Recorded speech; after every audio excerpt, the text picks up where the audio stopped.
नमस्कार दोस्तों, स्वागत है आप सभी का पाथ फाइंडर चैनल पर। दोस्तों, इंडियन एग्रीकल्चर के 13th क्लास में आज हम सस्टेनेबल एग्रीकल्चर की ही चर्चा को आगे बढ़ाएंगे और आज हम डिस्कस करेंगे सबसे पहले इंटीग्रेटेड फार्मिंग सिस्टम और साथ ही साथ इसके बाद करेंगे पर्माकल्चर। इंटीग्रेटेड फार्मिंग सिस्टम बहुत इंपॉर्टेंट है। आप देखें तो काफी इंपॉर्टेंट, जब डबलिंग फार्मर्स इनकम की बात हो रही थी तो उन दिनों कहा जा रहा था integrated farming system can be a major solution. Permaculture आपको मालूम ही है, पिछले साल प्रीलिम्स में सवाल भी आ चुका है। तो दोनों क्या टॉपिक है, क्या मतलब है इनका, दोनों को हम बहुत डेप्थ में और डिटेल में समझने वाले हैं। तो चलिए आज की क्लास इसके साथ स्टार्ट करते हैं। दोस्तों, मेरा नाम किंजल चौधरी है और मैं आप सभी का पाथ फाइंडर पर तहे दिल से स्वागत करता हूं। आप मुझसे मेरे टेलीग्राम चैनल पर जुड़ सकते हैं, जहां पर लेक्चर के बाद आपको पीडीएफ अपडेट्स मिल जाएंगे। तो दोस्तों, आज का जो पहला टॉपिक है that is integrated farming system. Integrated मतलब आपको मालूम ही है, मिला के फार्मिंग किया जाए। तो इंटीग्रेटेड फार्मिंग सिस्टम हो गया जिसमें क्रॉप कल्टीवेशन भी की जा रही है, यानी आप अगर देखें तो धान उगाया जा रहा है, गेहूं उगाया जा रहा है, अन्य कोई भी क्रॉप उगाया जा रहा है, फल सब्जी कुछ भी हो सकती है। साथ साथ लाइव स्टॉक यानी पशुपालन भी किया जा रहा है, पोल्ट्री यानी चिकन वगैरह भी पाले जा रहे हैं, फिश भी पाली जा रही है, और ये सब सेम प्लेस पर हो रहा है। और इससे क्या होता है कि इनकम डाइवर्सिफिकेशन होती है। तो किसान सिर्फ एक फैक्टर पर निर्भर नहीं करता कि भाई इस बार कुछ हो गया, बरसात कम हो गई तो फसल बर्बाद हो गई, ऐसा नहीं होता। उसकी इनकम डाइवर्सिफाइड हो जाती है, मल्टीपल सोर्सेज से आती है। तो नंबर 1, उसका एडिशनल इनकम भी जनरेट होता है। नंबर 2 होता यूं है कि हम एक इंटीग्रेटेड सिस्टम में एक दूसरे के इनपुट आउटपुट को इस्तेमाल करते हैं। जैसे फॉर एग्जाम्पल, शायद आपने, अगर आप बिहार में या असम में रहे हैं तो आपने देखा होगा एक प्रकार की फार्मिंग सिस्टम होती है जिसमें क्या किया जाता है कि धान का खेत होता है, पैडी फील्ड होता है। पैडी फील्ड में उसको पानी से फ्लड करके रखते हैं। तो उन दिनों क्या किया जाता है, पैडी फील्ड में मछली भी छोड़ देते हैं। तो उस धान के फील्ड में आप देखें तो मछलियां भी होती हैं। उसके ऊपर डक्स को भी पाला जाता है। डक्स क्या करती हैं, आगे आगे चलती जाती हैं, मिट्टी में जो भी कीड़े हैं उनको चोंच मार मार के खाती है। तो इस प्रकार से जब वो मिट्टी में चोंच मारता है डक, तो क्या होगा, उससे एरेशन होगा, हवा सॉइल में नीचे तक जाएगी। तो क्या होगा उससे, तो उससे अगर आप देखें तो जो अपना क्रॉप है वो बेहतर ऑक्सीजनेटेड होगा, तो बेहतर ग्रो करेगा, ज़्यादा ईल्ड बढ़ेगा। साथ ही साथ आप देखें तो डक कीड़ा खा के वो आप देखेंगे तो एक्सक्रीटा उसी फील्ड में गिराएगा, तो फर्टिलाइजर का काम करेगा, तो नेचुरली फर्टिलाइजर भी मिल रहा है। और साथ साथ आप देखें मछली भी पाल लेते हैं तो मछली भी वहाँ पे ग्रो हो रही है। तो इस तरीके से इंटीग्रेटेड फार्मिंग सिस्टम यहाँ पर ग्रो होता है। फिश की भी सेम है, वो बर्ड के ड्रॉपिंग से जो नीचे गिर रहा है उसी को खा लेता है, उससे वो भी ग्रो होता है और साथ साथ वो भी मछली भी पालना हो जाता है। तो इस प्रकार से अलग अलग प्रकार के इंटीग्रेटेड फार्मिंग सिस्टम होते हैं। एक होता है जिसमें चिकन का इस्तेमाल किया जाता है और साथ साथ लाइव स्टॉक भी होते हैं। तो चिकन को जो फसल है, फसल से ही आप देखें तो कॉर्न वगैरह जहाँ पे उगाया जा रहा है तो कॉर्न चिकन को खिलाते हैं। चिकन की जो ड्रॉपिंग्स होती है वो लाइव स्टॉक के फीड में मिला के लाइव स्टॉक को खिला दिया जाता है। स्पेशली अगर आप पिग वगैरह फार्मिंग कर रहे हैं तो उसमें बहुत ज़्यादा यूज़ किया जाता है। तो इस प्रकार से पिग को भी बेहतर आहार मिलता है। और आप देख रहे हैं कैसे इनपुट आउटपुट एक दूसरे में ग्रो हो रहा है। फार्म से जो इनपुट मिला वो आप देखें तो उसका फार्म से जो आउटपुट मिला, हमने आप देखें तो यहाँ पर मक्का उगाया था, कॉर्न उगाया था, वो उससे थोड़ा सा आउटपुट चिकन के पास गया, चिकन ने खाया, चिकन ने ड्रॉपिंग्स किए, तो वो आउटपुट आप देखेंगे हमारे बाकी एनिमल्स के पास गया। तो इस प्रकार का जो सिस्टम है this is integrated farming system. इसके कई प्रकार हो सकते हैं। एक बहुत इंपॉर्टेंट प्रकार है, भारत में प्रैक्टिस किया जाता है, duck fish paddy integrated farming system या ट्रिपल फार्मिंग सिस्टम आपको देखने मिलता है। नेक्स्ट दोस्तों हम एक टर्म देखेंगे, पर्माकल्चर।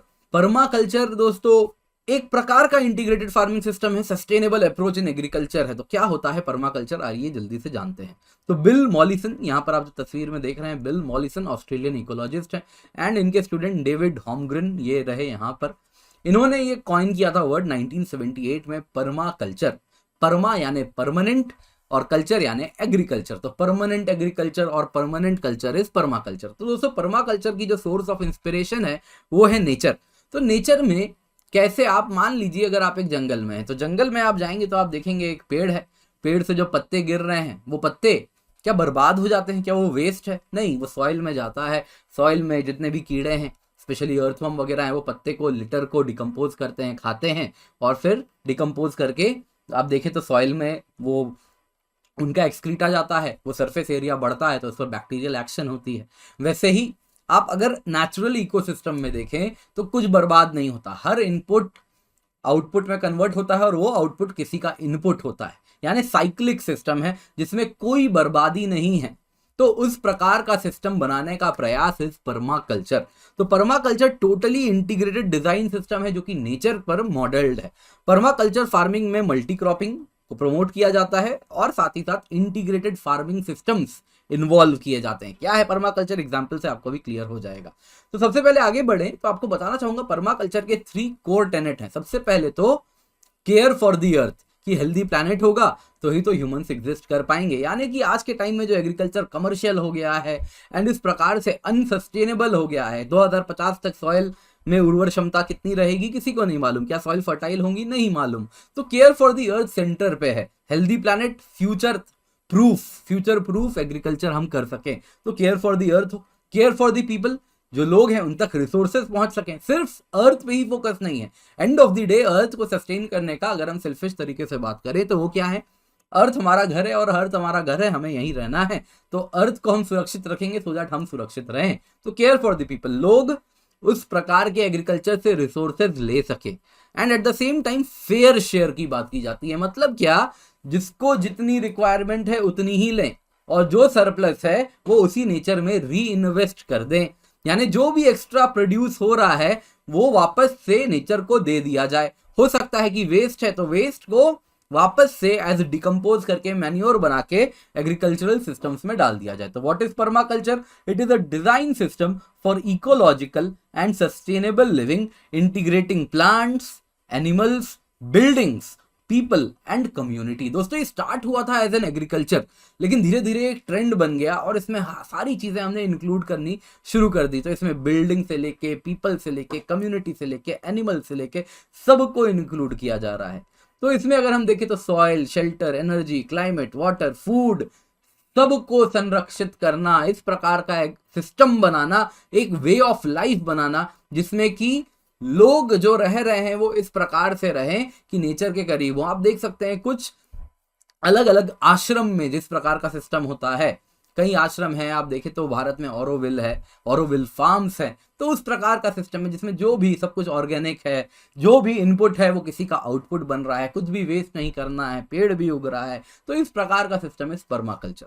तो पर्माकल्चर में क्या क्या इंक्लूड होता है? तो पर्माकल्चर में दोस्तों लोग एग्रो फॉरेस्ट्री करते हैं, ये एग्री सिल्वीकल्चर भी होता है। अब ये क्या होगा? Agri silviculture, silvo pastoral, agri silvo pastoral. तो दोस्तों ये मैंने तीनों आपको जब एग्रो फॉरेस्ट्री पढ़ाया है, समझाया है, तो आई होप आप लोग याद कर पा रहे हैं, रिकलेक्ट कर पा रहे हैं। तो मुझे कमेंट में बताइएगा, अदरवाइज आप रिवाइज कीजिए। आई होप आपको याद है एग्री सिल्वीकल्चरल क्या हुआ, सिल्वो पैस्टोरल क्या हुआ, एग्री सिल्वो पैस्टोरल क्या हुआ। मुझे कमेंट में इसके आंसर चाहिए। नेक्स्ट आप देखें तो rain water and grey water harvesting की जाती है, क्योंकि वाटर बहुत इंपॉर्टेंट रिसोर्स है, तेजी से कम हो रहा है। तो वाटर को प्रमोट करना चाहिए, वाटर को बचाना चाहिए। तो वाटर को जितना हो सके साइक्लिक तरीके से रीयूज करें, कोई पानी बर्बाद ना हो।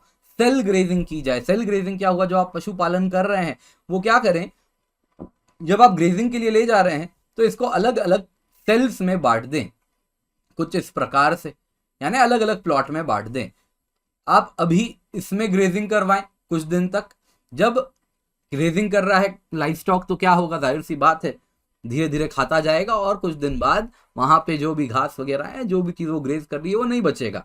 तो उसके बाद क्या करें, इनको मूव कर दें यहाँ पे 2 पे, फिर 3 पे, फिर 4 पे, फिर 5 पे, 6 पे, 7 पे, 8 पे, 9 पे और घूम के फाइनली वापस 1 पर आए। तो जब तक आप 1 पर आएंगे तब तक वो रिप्लेनिश हो चुका होगा। तो इस प्रकार से आप सेल ग्रेजिंग को प्रमोट किया जाता है। इसमें मल्चिंग की जाती है। मल्चिंग क्या हुआ कि सॉइल के ऊपर कुछ कवर बिछा दिया जाए। सॉइल जब एग्रीकल्चर उसमें नहीं हो रही है, जब वो खाली जमीन है, तब उसके ऊपर क्रॉप रेसिड्यूज बिछा दें। बहुत बार शीट मल्चिंग की जाती है, ऑर्गेनिक शीट्स आते हैं जिनको बिछा दिया जाता है और वो ऑर्गेनिक शीट इस प्रकार के होते हैं कि सॉइल में न्यूट्रिएंट भी धीरे धीरे लीच करके पहुंचवाते हैं, तो सॉइल भी रिच होता जाता है। तो ऐसी मल्चिंग करवाएं। नो टिल और मिनिमम टिल फार्मिंग को प्रमोट किया जाता है। इसमें क्या होता है कि टिलिंग यानी खेत को, आपको मालूम है उसमें टिलिंग होती है, यानी खेत को जोता जाता है। आपको मालूम होगा कैसे हम जोतते हैं खेत को। तो टिल मत करवाइए। क्यों? क्योंकि टिल जब आप कराते हैं तो सॉइल क्या होता है, डिस्टर्ब हो जाता है, तो सॉइल टूट जाता है और जरा सी भी हवा आएगी सॉइल उड़ के, टॉप सॉइल सबसे फर्टाइल लेयर ऑफ सॉइल है वो उड़ जाएगी, तो वो ना हो। साथ ही साथ जब आप सॉइल को तोड़ते हैं तो उसकी जो वाटर स्टोरेज कैपेसिटी है वो कम हो जाती है, पोर्स क्योंकि आप ब्रेक कर देते हैं। साथ ही साथ जो कार्बन इसमें स्टोर्ड है वो तुरंत का तुरंत ऑक्सीडाइज होकर एटमॉस्फेयर में कार्बन डाइऑक्साइड बन के चला जाता है, तो सॉइल क्वालिटी भी खराब होने लग जाती है लॉन्ग रन में। तो इसीलिए नो टिल और मिनिमम टिल फार्मिंग में क्या होता है, तो कार्बन सिक्वेस्ट्रेशन होता है। ये प्रीलिम्स का सवाल है दोस्तों। नो टिल और मिनिमम टिल फार्मिंग से कार्बन सिक्वेस्ट्रेशन होता है, यानी कि जो ऑर्गेनिक कार्बन सॉइल में रिच प्रेजेंट है वो सॉइल में ही रहता है, वो एटमॉस्फेयर में नहीं जाता है। तो सॉइल धीरे धीरे, एक तो एटमॉस्फेयर के लिए भी बेहतर है, क्लाइमेट चेंज के लिए आप क्लाइमेट चेंज कम कर रहे हैं, वाटर रिटेन होता है, सॉइल क्वालिटी अच्छी होती है, और सॉइल का जो सॉइल का जो माइक्रो बायोटा है और जो बायोटा है सॉइल में वो भी डिस्टर्ब नहीं होता है। तो जो अर्थवर्म है और बैक्टीरिया है सब के सब बढ़िया ग्रो करते हैं। एक दिक्कत होती है नो टिल में दोस्तों, वीडिंग की। वीडिंग एक समस्या है, क्योंकि जब आप टिलिंग करते हैं तो जो वीड है, जो अननेसेसरीली खरपतवार हैं, वो जो ग्रो हो रहे हैं उनको हम साफ करते हैं। तो इसमें कुछ वीड्स को निकालने के लिए मेहनत करनी पड़ती है वैसे। नेक्स्ट दोस्तों, इंटरक्रॉपिंग कीजिए, क्रॉप रोटेशन कीजिए, ये सब क्या, ये तो मैंने आपको बता ही दिया है।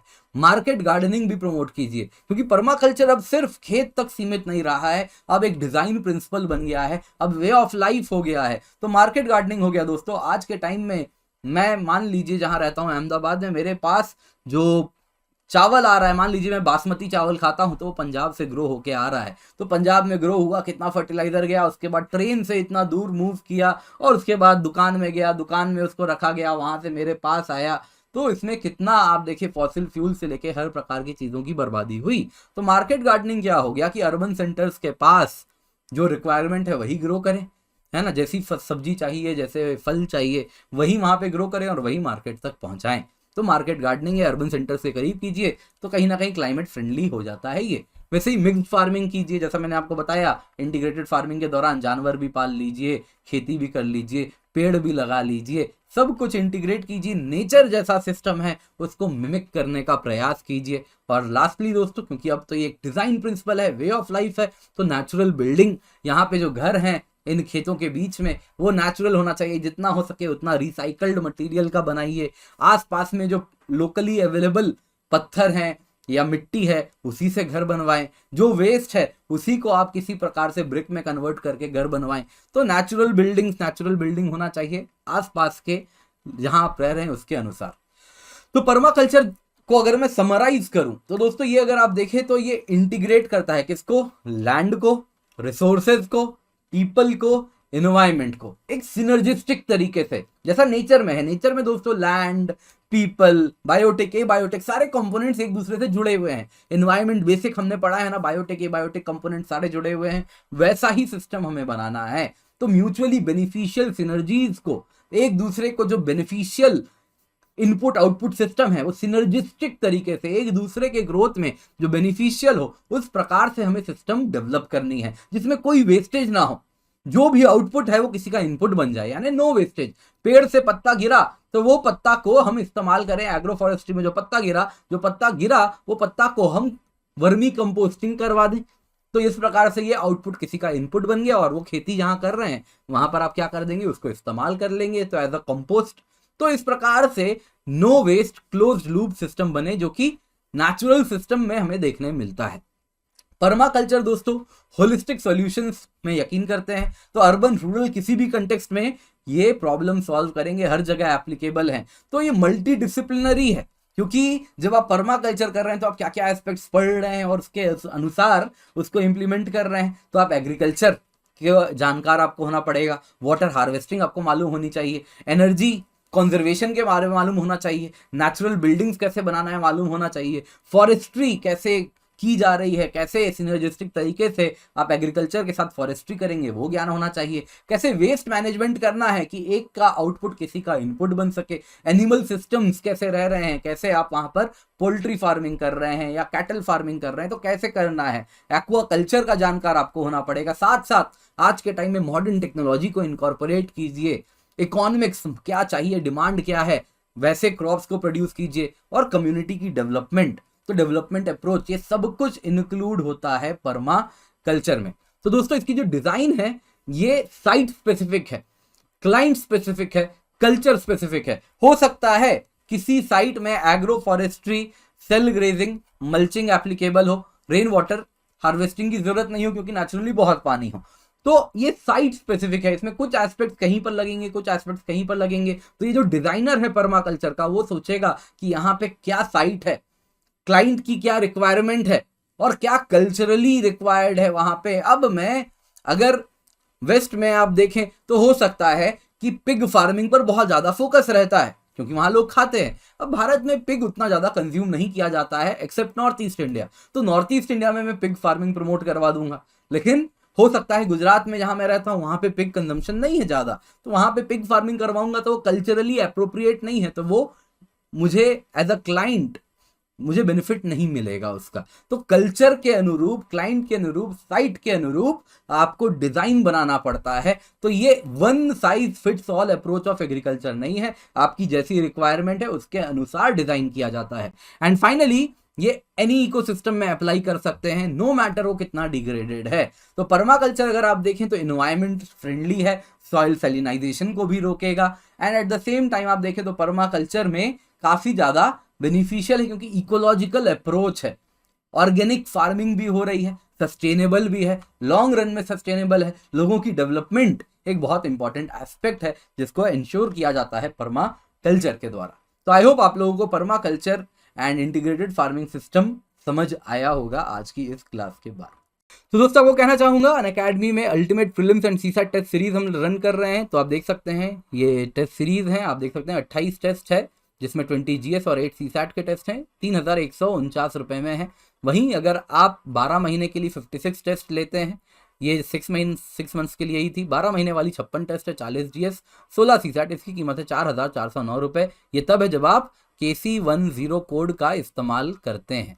तो याद रखिएगा KC10 कोड से ही आपको ये 10% ऑफ मिल रहा है। इसके सिवा बहुत सारे टेस्ट सीरीज के फीचर्स हैं, इसमें ट्रैकर्स हैं, इंडिकेटर हैं, आप कैसे परफॉर्म कर रहे हैं, पर्सनलाइज्ड रिपोर्ट आपका बन रहा है, मल्टीपल टाइम्स आप एक टेस्ट को अटेम्प्ट कर सकते हैं। इसके सिवा न्यू कॉम्बो वीक भी हम रन कर रहे हैं, फ्लैट 22% ऑफ विद कॉम्बो और 10% विद एजुकेटर्स कोड KC10 आपको मिल रहा है। 18 मंथ्स प्लस कॉम्बो की कीमत है 63898 रुपीज़, 18 मंथ्स आइकनिक कॉम्बो है 76176 रुपीज़। आइकनिक सब्सक्रिप्शन है, 1-to-1 लाइव मेंटरशिप है, मेंस क्वेश्चन आंसर प्रैक्टिस है, स्टडी प्लानर है और ओपन हाउस में आप बोल भी सकते हैं। इसके सिवा CSE कॉम्बैट सीसैट स्पेशल हम रन कर रहे हैं, KC10 कोड का फायदा उठाएं। प्लस सब्सक्रिप्शन की 1 साल की कीमत है 46791 रुपीज़, 1 साल की आइकनिक की कीमत है 67041 रुपीज़। ये सारी कीमतें तब है जब आप KC10 कोड यूज़ करते हैं, यानी वो कोड जिससे आपको गाइडेंस एंड मेंटरशिप भी मिलती है। 1 साल की कीमत है ऑप्शनल की 24,750 रुपए। लोन की भी फैसिलिटी है, नीचे लिंक मिलेगा, लोन के लिए अप्लाई आप कर सकते हैं। 1-to-1 लाइव मेंटरशिप भी मिलती है आइकनिक में, बहुत ज़बरदस्त बेनिफिट है। तो आप देख सकते हैं बुक्स भी मिल रहे हैं, साथ साथ आपको सब डिस्कस भी कर सकते हैं, डाउट सॉल्विंग भी हो रही है। फ्री मेगा टेस्ट सीरीज है, इसका हिस्सा बन सकते हैं। UPSC जैसी बैचेस हम रन कर रहे हैं, हिंदी इंग्लिश बाईलिंगुअल 1 साल 2 साल के अलग अलग बैचेस हैं, तो इनका फायदा जरूर उठाएं। मिशन 2 ईयर बैच कोर्स आप देख सकते हैं स्क्रीन पर। Thank you so much for joining, have a great day.